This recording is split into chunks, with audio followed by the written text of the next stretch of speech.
মধ্যকালীন ভারতবর্ষে সেচ ব্যবস্থা ছিল কৃষির একটা গুরুত্বপূর্ণ অংশ।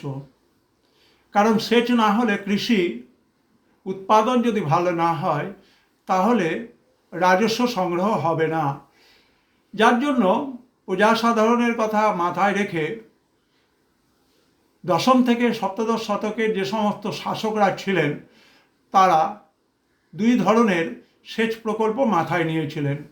একটি নাম হচ্ছে অরঘণ্টি বা ঘণ্টি যন্ত্র, দ্বিতীয়টির নাম ছিল পারসিক চক্র বা জল তুলবার জন্য পারসিক পদ্ধতিতে যে পদ্ধতি ব্যবহার করা হয় এবং সেচ খালগুলোতে বিশেষভাবে আমাদের